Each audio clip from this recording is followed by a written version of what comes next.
Hello, beautiful, and welcome back to the Journey Back to You podcast. I am Sierra Casher, and this is the book chat. Okay, so I had done on the podcast, I had talked about some books, and I have shared a little bit of insights here and there on my YouTube channel. For those of you who are watching me on YouTube, you got this first before my podcast listeners, so you should feel special.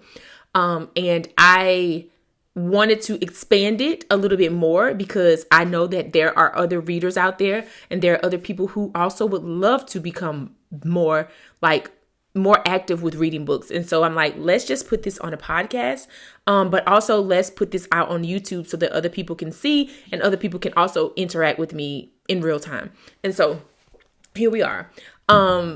YouTube family, you are welcome to my podcast.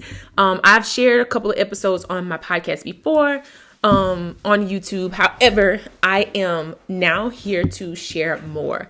And I figured that you would find me here on YouTube on Fridays, the first Friday of the month and the last Friday of the month for the next 3 months.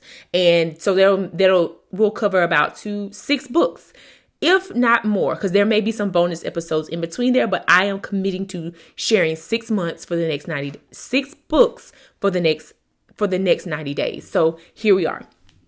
The book chat is a community that I created and I started and I stopped it.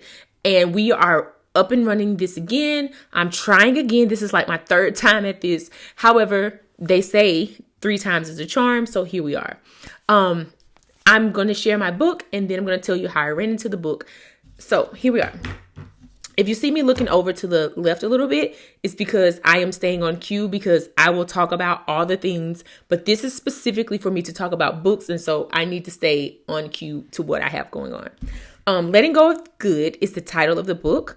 For those of you who are listening to this as a podcast episode, all of the links will be in the show notes for my email address, for the name of the book and the title of the book, where you can purchase the book.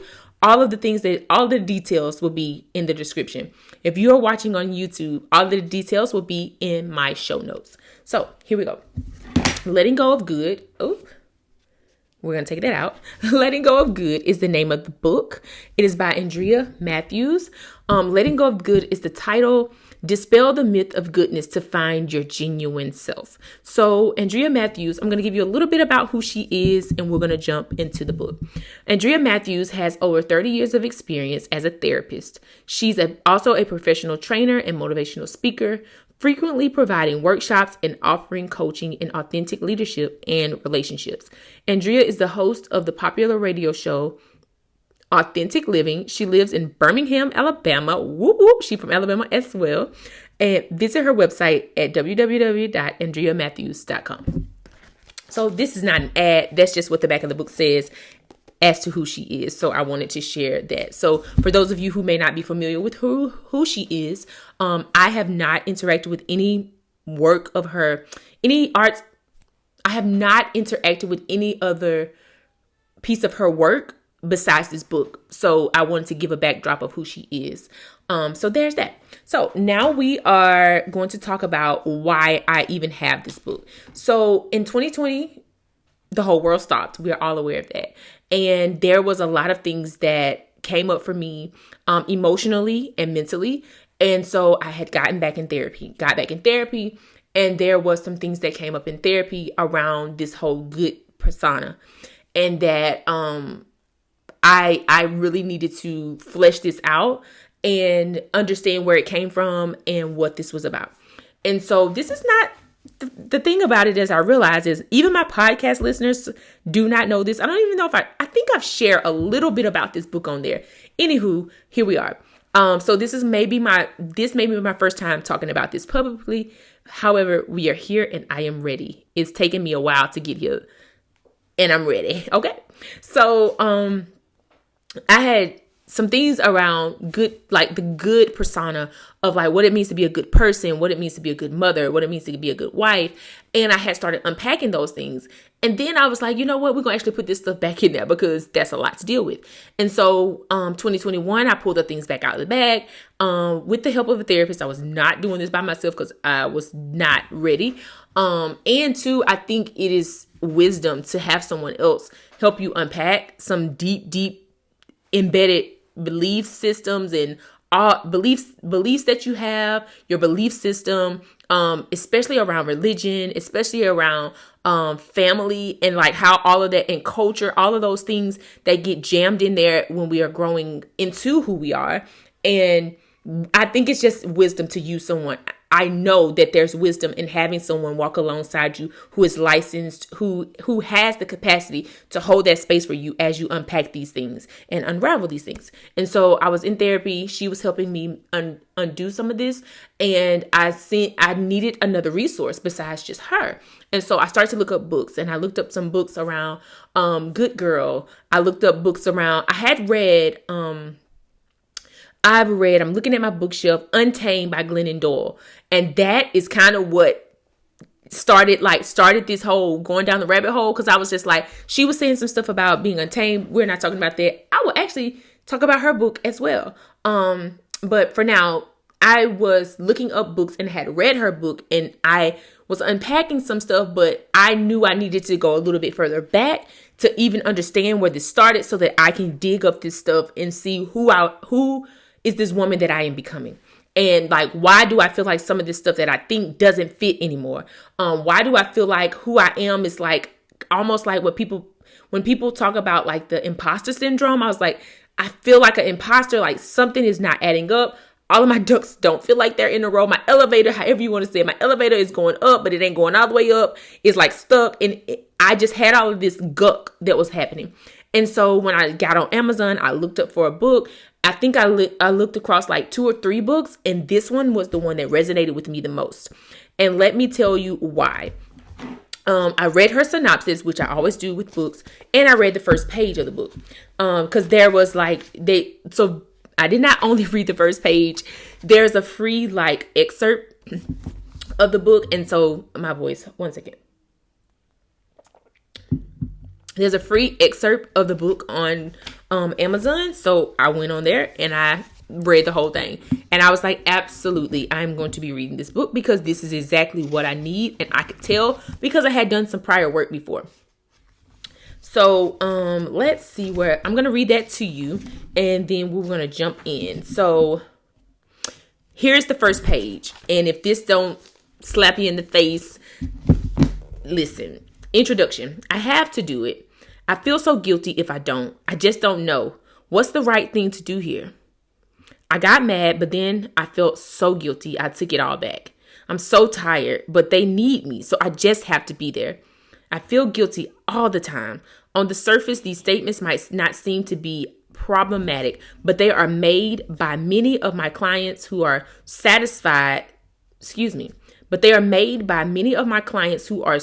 identified with being good that they don't even know that they are trapped in a false identity. They have no clue that there could be a different way of living in alignment with their authentic self that just might be very different from their current striving to be good enough, a striving that seems to define them. They don't know what they want. They don't know what they need. They can't tell the difference between an obligation and genuine compassion.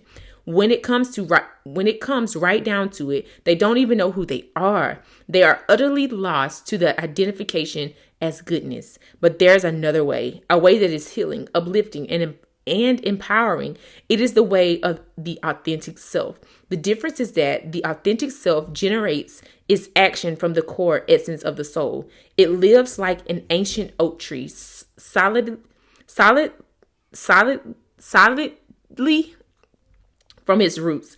It does not need to define itself by a striving for a sense of worthiness based on constructs generated by the familial, social, religious, and cultural world. It operates organically from its roots rather than from its branches down. And when it gives, it does so from its own natural and internal processes. We can come to live from our own very natural, organic internal processes by defining and integrating our true nature. We will then respond to all of life from our genuine core, the authentic self. This book is meant to facilitate our awakening to the power and presence of that self. listen. I'm going to let that marinate. And if you hear some noises in the background, podcast or on YouTube, that is my son playing in his room. I'm a stay at home mom. So. If that doesn't perk up your ears, then you probably should not continue to listen or to watch. But that perked up my eyeballs. I kind of got a little, I'm not even going to lie. I felt a little blindsided. Even though I went looking for it, I felt a little blindsided and frustrated and maybe even anger.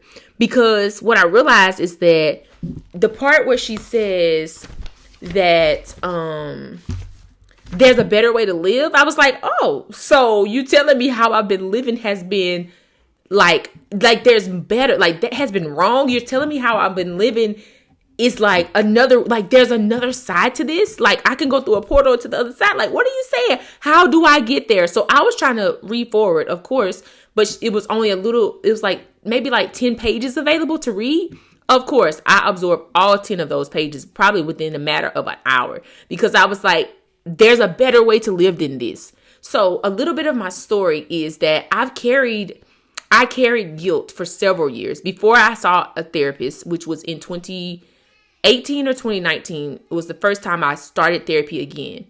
And when I say again, I had done some therapy when I was away in college, and I had done some therapy done some therapy away in college, and then I got back in therapy in about 2018, 2019 after having my son. And this was some of the stuff that was coming up around like, oh my goodness, like obligation versus genuine compassion. Because I had lived before we moved, we were in my home state of Alabama for several years, like my entire life, basically.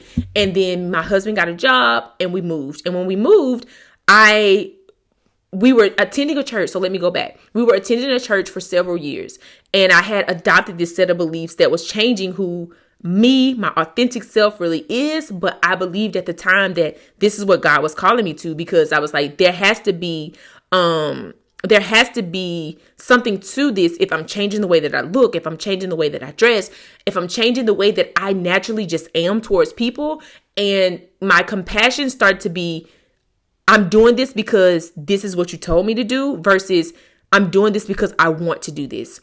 And the way that I looked and dressed turned into, I'm doing this because I thought that I believed at the time that God was pleased. And if I wore these long dresses, if I wore my hair wrapped, that this is what God would want from me because this is what I'm being taught. So I had adopted a whole new belief system. Fast forward some time, me and some of my family members had talked, particularly my sister. And she was like, Sierra, like, I thought you had adopted, like y'all had adopted a new religion or something. She's like, because you weren't even celebrating Christmas for some time. You weren't even celebrating like anything for real. And she was like, you stopped doing your hair, you start wearing these long clothes. And she's like, I don't know, maybe she's just holy now. And that was a whole thing. I think she was calling me, I forgot the particular name, but it was some type of name around like holy roller or holy or something.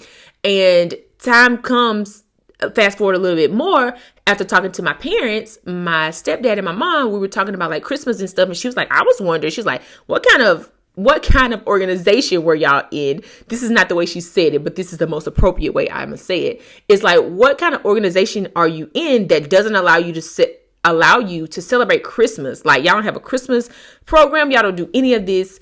And I was like, well, we didn't know. And for me, I had believed, my belief system said that I had been this bad person for all of these years, that I needed to do something to erase that stuff, if you will, to be a better person, to erase my life. And I know like some people still know me that probably watch these YouTube videos and be like, I remember this of Sierra. I remember this of Sierra. Stay tuned, because those things will come out and the whole world will eventually know. But it's like, the thing I realize now, looking back on it, is that I just wanted to change.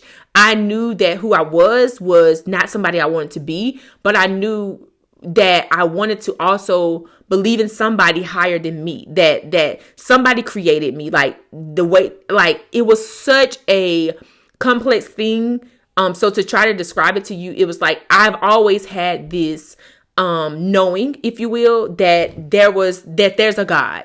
And I've always had this relationship with God through my journal. I've always, and I say always on purpose, because even from very little, like young age, probably about 4 or 5, I've always had this knowing.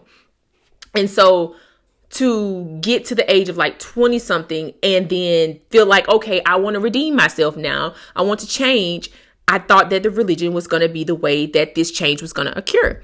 And in some ways that was the thing, but it boiled down to me actually having a relationship with God. And so that led me to lots of that journey to this relationship with God, which is what I had before I had gotten into an organization, got me to this place. And this is all, follow me. It's all going to make sense. I'm going to talk about the book, but I want to give this backdrop so that you understand why, because there's going to be some things that are going to bump up against this construct. And so if I don't tell you the backstory, you may be like, but why is this book even mean anything to her? So follow me. So,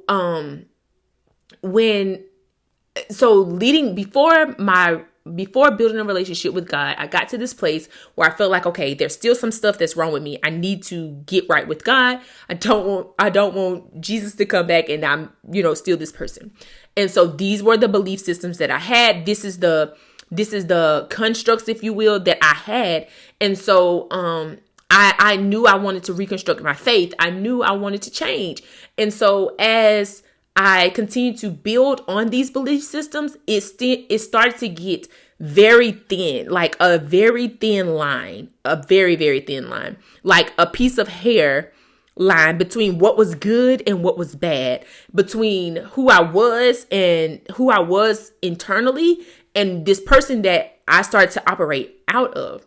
And so I just started to pretend. I'm not going to say I started to pretend. Let me say it another way. I started to put on a mask, which is AKA pretending. I put on this mask of dressing up. And what I mean by dressing up is that at this place that we were at, the instructions were to wear long skirts and wrap your hair. So I took on this as my new belief system. So I went through several years of that. It was excruciating pain. I mean, and when I say excruciating, I mean like excruciating, like somebody took a knife and stuck it in my side. Excruciating, because I was not this person. I've always been creative. I've always been vibrant. I've always really went to the beat of my own drum. But for some reason at this place in my life, I went along with this and I put these masks on.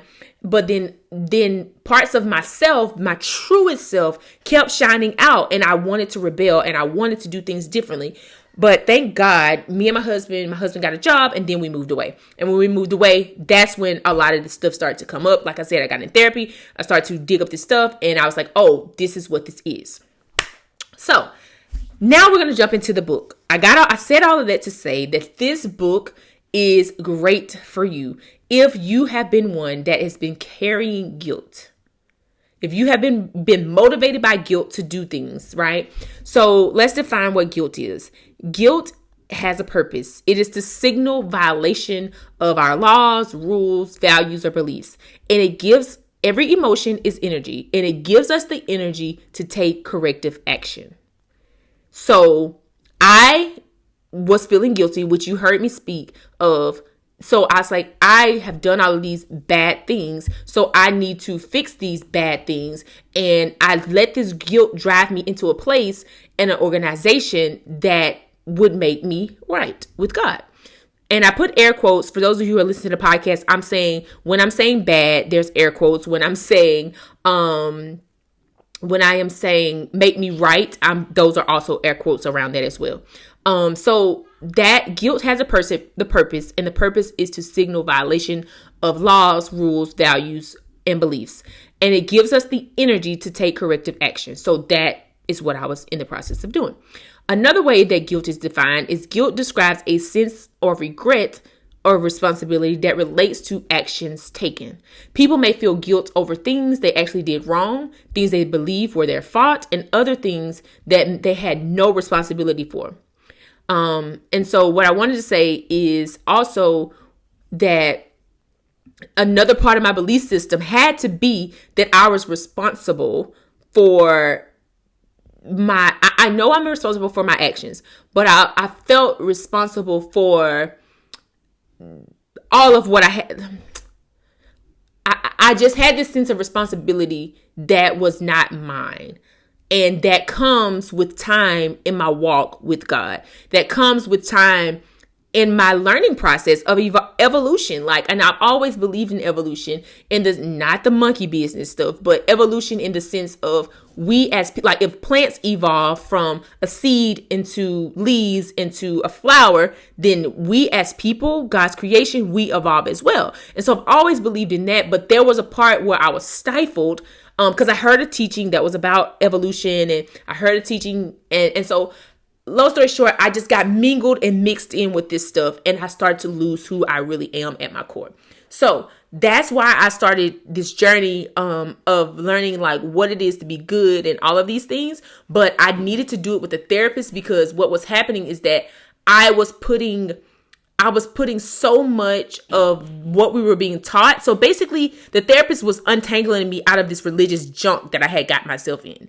And so it led me on a journey, and it's so amazing to me that I would go to a therapist to get some help like that, because you would think that I would have went to a pastor. However, I was like, I'm not going to go back to the place that I feel like I got tangled in to get untangled. If anything, I'm going to get tangled up again.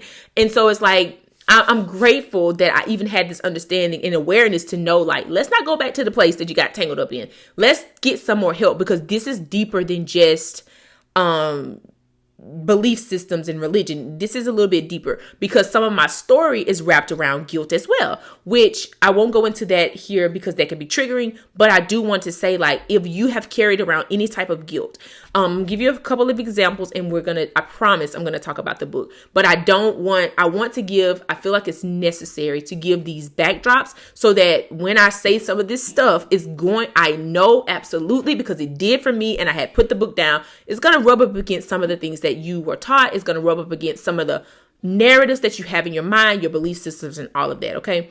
So a couple of places that we have probably learned guilt and felt guilt are in our family systems, culture, and religion.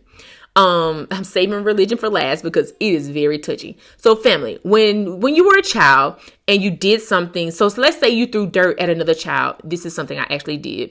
And your parents responded in a way, and they expressed that disappointment in a way that you start to internalize that they were upset with you, and then they issued you some kind of consequence. And for me, I got in trouble for throwing dirt at another child, and my dad gave me a whooping. Okay, so I internalized that as you are upset with me. So I started to do things, this good girl, this good persona. I started to do things to appease to him. I started to do things to get his approval again. Because I don't want to be that's one of the people that I do not like to upset is my dad. That's my dad. I don't want to upset him. And so because I didn't want to upset him, I would try to do things to win his approval again. So that can be a form of guilt, where you feel like you've done something wrong, which your parents may have, given you this ultimatum or this other way of dealing with giving you a consequence, and you're like, oh, I got to do something to win you over again. And sometimes that is taught in our family system, in our culture.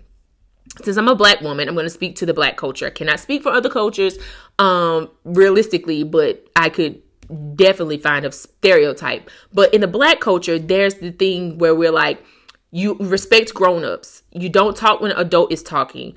You don't talk back to grown-ups. Those are ways where we have been taught in our culture to not speak up for ourselves. And so that can be internalized as guilt when we speak up to someone of the same race as us, or to someone of a different race. When we speak up when another adult is talking. When we feel like we've disrespected our elders. It's like you can carry some form of guilt, because let's maybe say grandmama said that you did something to your sibling, and you're like, I actually didn't, but because she's an adult, you don't say anything. Like, you don't say anything to her because she's an adult. And it's like, but I know I didn't do anything wrong. So that would be kind of considered as rebellion, or that can be considered as talking back. And so that can settle in a child's mind as guilt, like, I've done something wrong, so let me do something to win this person back over again. All right. So the last area that I want to talk about is religion. And it's the touchiest of all the three, so I left it to last. So hear me out on this one. It's going to bump up against some stuff. Just listen all the way through, please.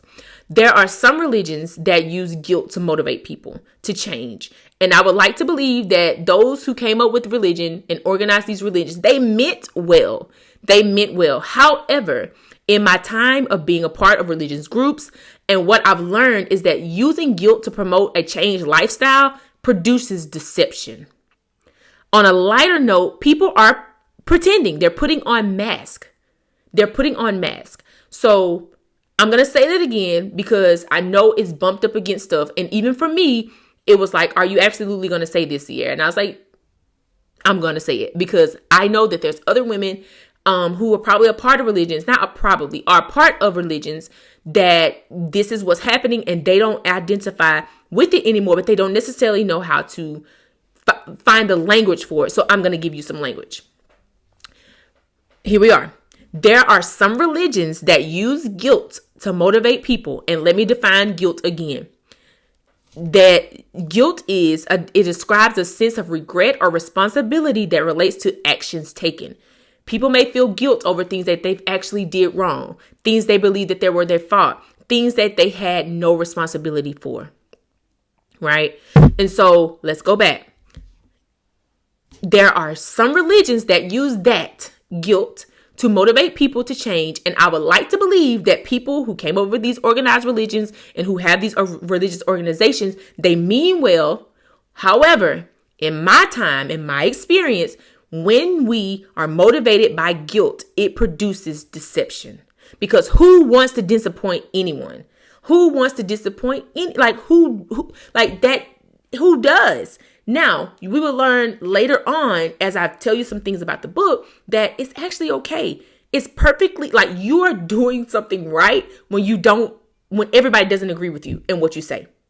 Which is why I'm even talking about this book at the first Friday night of the book chat. Because what I realized is, like, for sometimes I've just wanted to rub shoulders with people who believe what I believe, who thought the way that I thought, who did some of the things that I did. And it's like absolutely not diverse here. And the way that my mind works is like I'm always creating and I'm always thinking and I'm always creating. I wouldn't say always. Most of the time I'm creating and most of the time I'm thinking. And I'm just in this place where my mind is not necessarily like my mind is open, is not closed. And so I end up bumping shoulders with people who are not like me, is what I was trying to say. And so this is a perfect segue into what I want to share about this book, Letting Go of Good. Right? So I'm jumping head off my leaping pad here is that when we are motivated by guilt to do a thing, to be a person, to all of that, it produces deception. Like, until the good guy persona, it produces perception. Deception. Why I say perception? Deception. Listen, it can produce a perception that is not real. It will produce a perception, like the way that people view you, that is not real. It's not who you are. You're just fitting in these boxes and contorting yourself to these things because you're like, this is what will get other people's approval.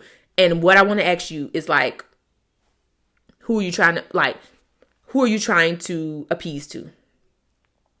Like, for what? For what? Okay.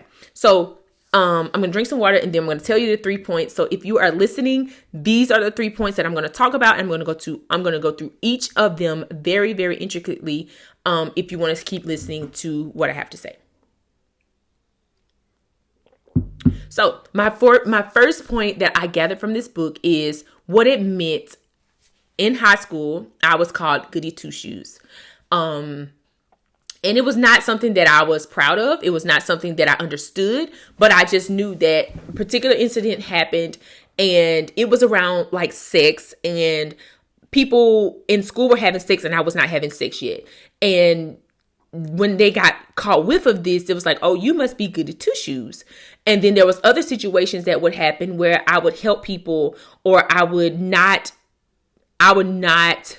meet people where they were when they were being aggressive towards me. And it's like, oh, she's Miss Goody Two Shoes. And so I was like, I don't know what this is. So when I'm saying what it meant for me to be Goody Two Shoes, I am saying the good girl or good guy persona that this book describes. The second point of what I learned in this book is judgment versus discernment. Like when people are saying like, you judged her, versus, discerning what is actually happening. And the third point of what I've learned in this book, or like that I will take away from this book, is the importance of connection with myself. And that is important because we all want to be connected. We all want to belong to someone or something. We all want to be connected. So those are the 3 points that I'm going to go into. So this first point about Goody Two Shoes, I want to give you the way that she defines the goody, like the good persona, right? So here we are. So, this is how the persona came to be. And I'm going to read that to you. Shut the door. I'm almost done. All right. That is my daughter. Here we are. The identification with goodness. So I'm not going to read whole chapters, but I'm just going to give you, just in case you are a person who want to go grab this book, you will have enough to say, that is absolutely what I want to go and grab. Okay. So, goodness. So the good persona operates first through striving to be good, rather than going within to find authenticity. Goodness draws externally from familiar and social constructs. But when we are genuine, we first go within to receive what is authentic there. So that when it comes to doing, we simply do what is in us to do.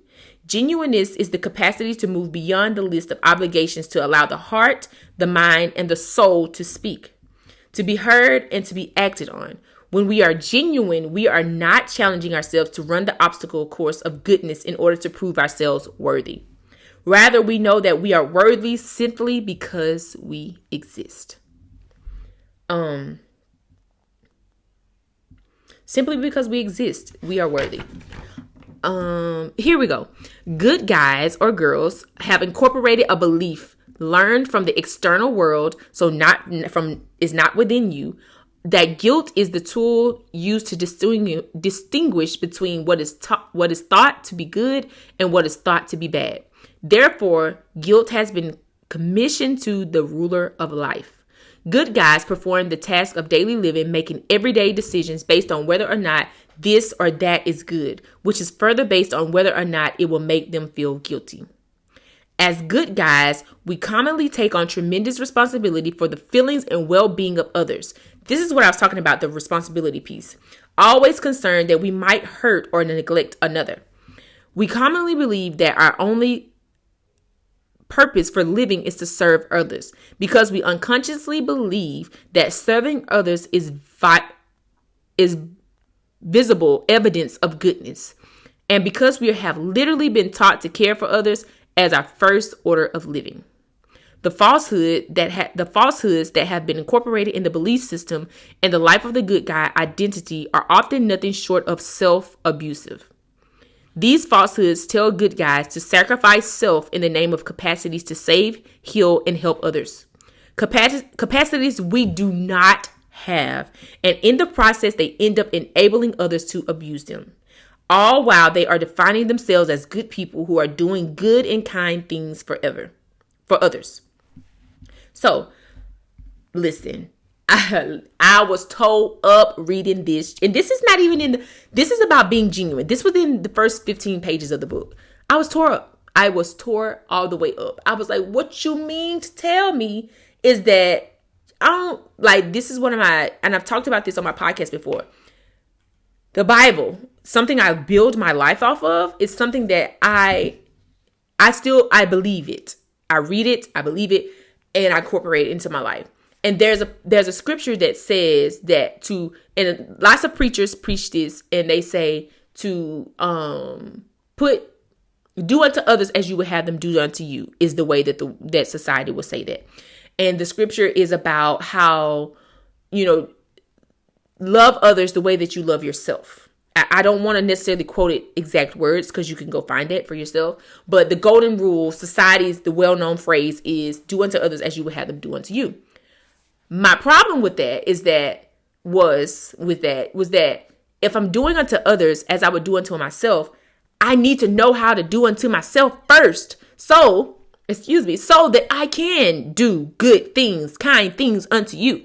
So if I'm being selfish, which is a whole nother word that they talk about in the book, and I'm thinking about myself first, and I'm taking care of me first, I can take care of you. If I don't have money to give, I can't give from a negative account. People do it, but it's like, if your cup is empty, you don't have nothing to give. I can't give you nothing to drink. But if my cup is full, everything that comes off of this, and that analogy is used a lot, but that is so true. It is not a cliche. It is true. If we are filled up, then we have more to give, and we have to give. But if we are empty to empty, what are we doing? What in the world are we doing? So I have a lot more to say on that. I'm going to get off my soapbox now, but that was my first point, is that this is what it meant for me to be goody two shoes. I was putting myself behind other people. I was not being selfish, and I was putting myself behind other people. For me to even use the word selfish is a whole thing, because people, you may be listening and like, what do you mean you're selfish? Selfish is not good. Listen, people, you need to be selfish. If you do not think about yourself and take care of yourself, you cannot, and you are not currently today taking good care of other people. Oh, it's just a thing on my camera. You're not taking good care of other people because you're not taking care of you first. And I know it goes against a lot of the constructs that we've been taught. It goes against some of the religious things that we've been taught. But I want to say to you today, be selfish. You have to take care of some things inside of you first, because and I say first, I'm not saying I'm not saying you have to have everything in place first. That is not what I'm saying. But what I am saying is that you have to take care of you first. And when you even if the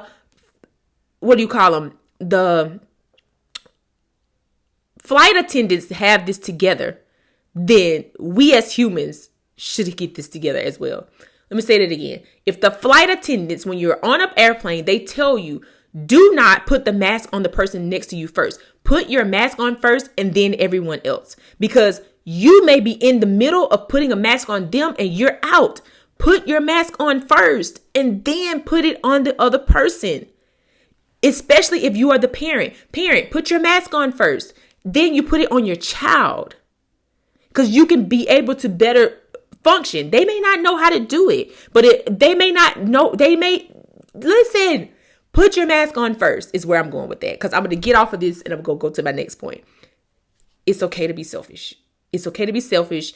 If people have called you goody two shoes like they've called me, let's move to the selfish side. Okay. And I know this is going to sound crazy, and I'm going to still put this out because people need to get it. I didn't get it. I bumped, it's taken me this long, and I've read this book last year, and it's 2022. And I know it has transformed my life, not just the book, but the concepts and the principles that she's teaching in the book. And they're absolutely, if I'm being honest with you, they are biblical. And yeah, you could argue with your mama. Okay, so let's move on to point number 2. Judgment versus discernment. And if I have something that I'll come back to it towards the end about point number 1. Point number 2 is judgment versus discernment. Okay. So let me find my tab in my book. All right. So I'm going to give y'all what she says discernment is, and then we're going to go into this scenario, okay? So judgment versus discernment. Discernment is the capacity to use what is observed in behavior, the environment, subtle body language, the inflection in tones of voice, rhythms of speech, and eye contact. And it is used to decide on what is going on in any given dynamic. Discernment uses observation to inform the psyche about the truth. Yes. Discernment requires that we pay attention to what is going on around us and inside of us simultaneously. That means at the same time. This means that we will note what is going on in the external world and simultaneously note how what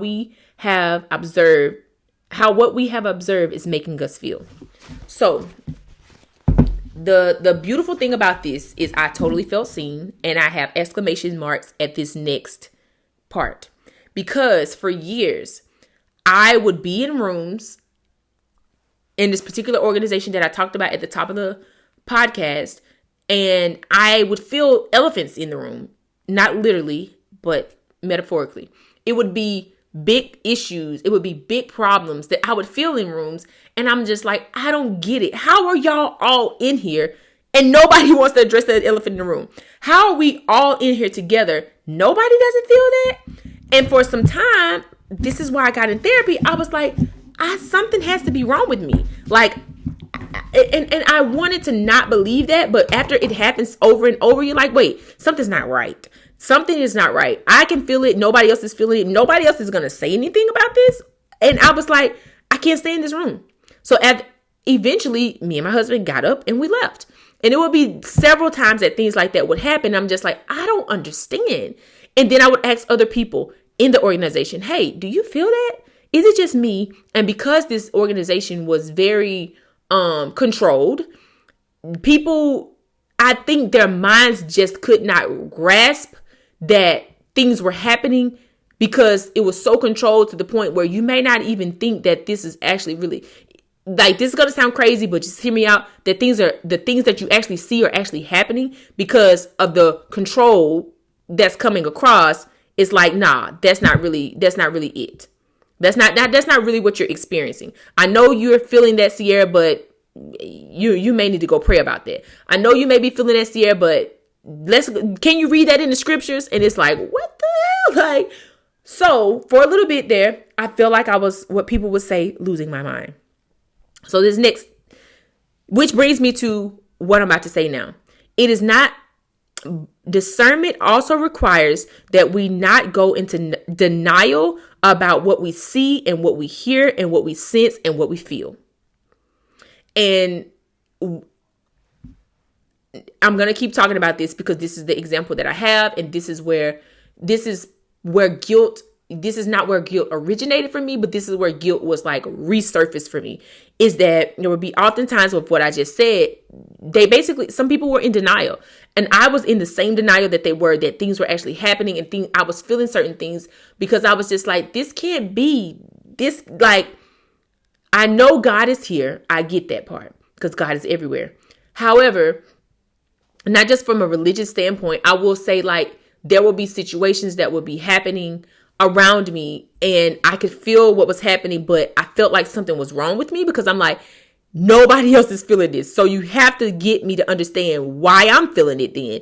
And now this makes sense to me even more because it's like I was discerning things and it wasn't just only spiritual. I could see these things naturally as well. And so I'm saying to you who may be listening, like, oh my, like this may be hitting some corners for you. Like, oh my goodness, you know, And to be honest, this is a lot of stuff that happens in abusive situations.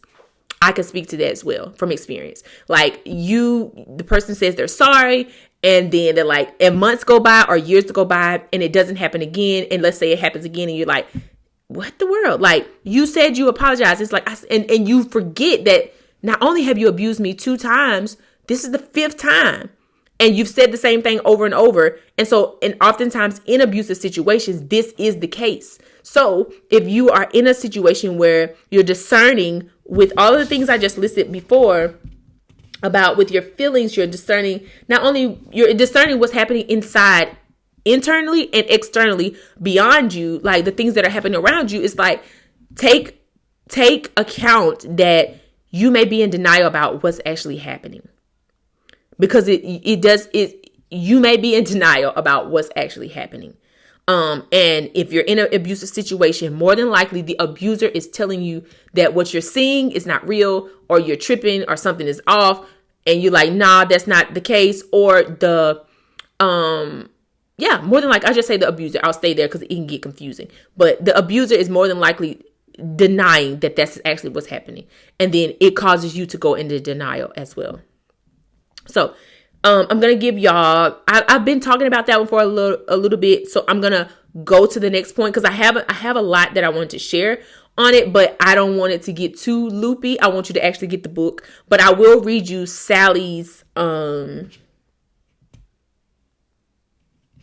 discernment. So here it is. Discernment and judgment. I'm going to go straight to the point. So in the book, there's a lady named Sally. There's this guy who likes her. They end up going on a date. And when they were at the table, the guy was flirting with the waitress. Sally was like having some inklings that something wasn't right with it. And she was just like, that's not okay. But she thinks it's playful. You know what I mean? But she's like, let me read what she says. What the book says. Excuse me. She's watching this happen with the waitress. So it's her and the guy that she's dating, or the guy that likes her, and the waitress, and he's flirting with the waitress. So Sally watches this happen. She listens to his words and she pays attention to his body language. But at first she thinks he's being a little playful. And then that flirtatious, the flirting that they're doing with the waitress she thought it was a fun way for him to like show up on a date or whatever. A playful way for him to show up. He looks back at Sally every time he says something flirtatious with the waitress, and he's looking at her for approval of his playfulness. But Sally is kind of like, she starts to notice that this is making her a little nauseated. She doesn't feel good. Her body is now reacting. So she pays attention to that now. She notices that she's very anxious and disturbed on a fundamental level about his flirtatiousness. She's more than jealous. There's really something wrong here. She decides that instead of putting aside these observations, which she would very much like to do, she's going to pay attention to them. So instead of her being like, he's just playing, she's like, no, let me tune in and pay attention to what my body's sensations are telling me. So she leans back in her chair and she really starts observing his body language. His voice tone and his eyes are telling her and what he says to her. She begins to suspect that her intuition that he is interested in both the waitress and her. But could that really be true? What the heck is going on? So finally, she just decides to ask him, why are you flirting with the waitress? He says, well, 3 is always better than 2, don't you think? She thinks that she knows what he means, but rather than guess, she decides to ask, so does this mean you are hoping for some kind of threesome tonight? He says, how would you feel about that? She says, I feel that if I'd known that that's what you wanted when you first asked me over, I'd never had gone out with you. Sally now knows all that she needs to know. He's been honest and said, this is what I think. What do you think about that? And she's like, this is where I stand. If I would have known, I wouldn't have even came with you. So now that she knows this, she makes her decision. She's not interested in a threesome. So she tells him that, and he hails a cab home. That is all I'm going to share. I'm going to leave it right there. And the reason I'm going to stop there is because I just told you what discernment, but the difference between judgment and discernment is here. And I think this judgment versus discernment things, the underlying thing is that you have to pay attention to everything. Sensations in your body. Maybe you get a rash. Maybe you break out. Maybe your stomach is hurting. Maybe you feel like a nausea feeling. Like it's so much that happens, but it's not always. And sometimes it's subtle. It's not like, oh, my stomach hurts. Like, oh, I just don't feel too good about this. Like, and then when I'm saying this, you'll probably think of a time where you were going to go meet someone or you were going to go do something and you're like, man, my stomach hurting. But you got to get the book because then you'll understand a little bit deeper, because sometimes those sensations may be out of fear. But sometimes, and fear has energy as well, which gives you fear has a purpose as well, that gives you energy to do something. And so voila, there's that as well. So that is point number 2 wrapped up in a nutshell. My last point number 3 is the importance of connection with myself and that we all want to be connected. Okay, so here we go.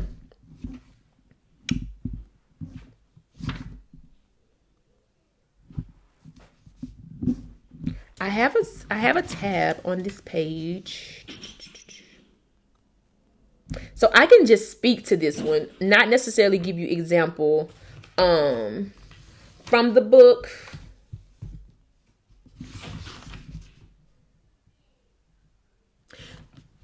The importance of connection, then I'm going to read you something from the book. The importance of connection with ourselves first is that we can better connect to other people. Because if we don't know who we are, it makes it harder for us to be able to understand the sensations that we may feel. It makes it harder for us to understand and discern what it is that that's actually happening, because we don't know ourselves. Like if I always walk into a place, like for me, I love books. I absolutely love to read. But the smell of an old book is triggering for me. It's a no-go. So when I get books, and I love books, if somebody hands me down a book, I prefer not to if you've had that book for ages, decades. I don't need it because it triggers me because of that smell. But if I did not know that, let's say somebody gave me a book and it smelled of like old, then when you get like staleness, you know what the back of your closet smells like, when the clothes that's in the back of the closet and you go back there, kind of like a mothball-y kind of smell, that's a triggering smell for me. And so because it is, if someone wants to give me a book, let's just say my friend gave me a book and she's not aware of that, or I'm not, first of all, if I'm not aware of that, then I can think that it was something ill towards me. I can think that, oh my goodness, I shouldn't read this book, or because I know for myself that's a triggering smell. However, because I know myself well, I don't take books that are ages years old. I prefer to order me a brand new book. The smell of a new book smells amazing, and it's not triggering at all for me. But old books are triggering. Like it's not just, it's the smell. It's not just old books, but that's the most recent thing I can think of. Is like sometimes books in the library can have that smell. I won't even touch it because it's triggering for me. But I need to know that. But the way that we can connect with someone else is like, I can tell my friends, hey girl, I love that you know I love to read books and you want to give me a book, but how long have you had that book? Can you open it? What does it smell like? And so she won't be offended, because then I will tell her, I'm asking you this because if it smells like that mothball-y smell, can we just order me another one? Or if it's a book that I cannot get, then can we just figure out another, like when I say cannot get, it's like if it's so old, then I'm willing to find it online or do something else, but I cannot get that book because that smell is triggering for me. And so with me knowing myself first, it helps me to better connect to other people. And it gives language to that, so that if someone was to give me something like that and I'm like, I can't take it because it has this smell, it's not offensive to them, because now they have some language for why Sierra doesn't want this book. Now that's not for everybody. Some people may love that smell of old books, but that's not for me. And so, but I have to know that about myself. I know for myself that I'm going to share this, but I know for myself that in friendships that I love to be in friendship groups. However, I have to take it slow for me, because it's a sore spot for me because of the organization I used to be in. And because of that, I know that it takes time, that I cannot fully submerge myself in it, so much so that one of the friendship groups I used to be a part of, I had to let go of, because the group concept was triggering to me. But I'm at a place now in my journey that I'm ready to be in relationships with people and in groups with people but I won't fully submerge myself in it. I will tiptoe. I will put my toe in the water first. Then I'll put my foot in the water. Then I'll put my leg in it. Like, I will take my time, because fully submerging is too much. I cannot fully submerge. Not yet. And as I continue to journey, but what I have realized is that, totally unrelated, but what I have realized is that, and I want to say this because it does speak to the book as well. Some of the things that we're trying to heal only happen in community. You cannot heal things that were broken in community by yourself. It doesn't happen. It doesn't work like that. And so because I know that's true, I am submerged in community. I don't want to say submerged. Yeah, I am submerged in a community. I am a part of other communities. I do put myself in predicaments where I am around groups of people so that once I'm fully in the groove of things, it feels natural to me versus it feels kind of like, what am I doing? Which is a part of this journey. The last thing I want to share is that this is a process. This is a process. And she gives language to this at the end of the book, about experimenting, walking with the inner terrain, which is walking with your like what's happening on the inside of you. She speaks to settling down in the moment and being present, asking questions, listening, movement as a way of listening, and working through your emotions and friending certain emotions. Because I want to say she speaks to sorrow. She speaks to selfishness in here. Passive aggressiveness, like that's something. Passive aggressiveness as well. She speaks to that in here. Oh, she speaks to forgiveness. Do not think you're going to get it past that part. And what I mean by that is like forgiveness is a part of this process as well. Because once we can identify and be honest that, hey, I've had this good girl, good guy persona, then there's something to be done about it. And it's not so much to do as what religious teaching would teach you is that you need to do this to be good. It's like, no, I need to do this to be who I really am. And that in turn is me being good. Okay. So that is what I have to share about this book. I recommend 10 times out of 10. I would recommend that you grab this book. I don't think it comes in hard copy. I think it only comes in paperback, but I definitely revisit this book often because it reminds me to stay on this journey and to not like there's parts of myself that are still good, if you will. And I want to, as I am on this adventure right now, and I call it an adventure of play, and putting more play into my life, I am learning to play around with what it means for me to be a wife and what it means for me to be a mother, what it means for me to be a friend, all of the titles that I hold. But right now I'm specifically focused on mother and wife because those areas are home. And because that's home, I that's important to me that I get those under wraps before I venture into the others. I have thoroughly enjoyed this. I cannot wait to share at the last Friday. Let me give y'all that date because today is April 1st. You will hear back from me on April the 29th. So tune back into the podcast then, come back over to the YouTube channel then, and I will be sharing another book here that I have thoroughly enjoyed. I am looking for these to be something that you look forward to. I really hope that you look forward to them. And I want to just, I really understand the power of reading. I love to read, but I also understand the power of us not just, like when I'm getting on here, it's not for me to just share with you the information that I have read. I want you to go find you a book, even if it's not a book in this subject. Even if it's not the books that I share, but I really want to encourage literacy. I really want to encourage more reading because what I've learned is that sometimes we are making excuses for the way that our lives are. And I was this person, so I can speak to this. We will make excuses for the way that our lives are or things that we're stuck in or things that we don't know how to do when there's so much information on the internet now that we have access to, and then do nothing about it because you haven't read.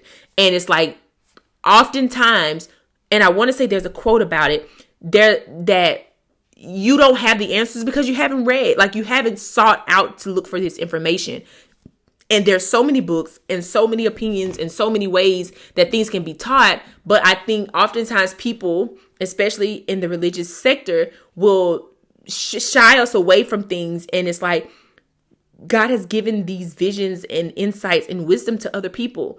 And they just had the courage to put it in a book. So this is something that's probably, and it's not probably, this is chapters out of the Bible that I can say that is true. Like there's different parts that are taught in here that you will find also in the Bible. But because it's not a Bible, some people will never pick it up. So I want to say to you at the end of this, never judge a book by its cover. Hope you have an amazing Friday night. And if you listen to this any other day of the week, I just hope you have an amazing time at whatever you're doing, and that you're playing, and that you're enjoying yourself. And that you will join me back here April the 29th, the last Friday of the month. And if you want to catch, just listen to this, you can listen to it over on my podcast, The Journey Back to You. All of the links will be in the show notes for you to connect with me and to purchase the book if you would like. Have an amazing night or an amazing day.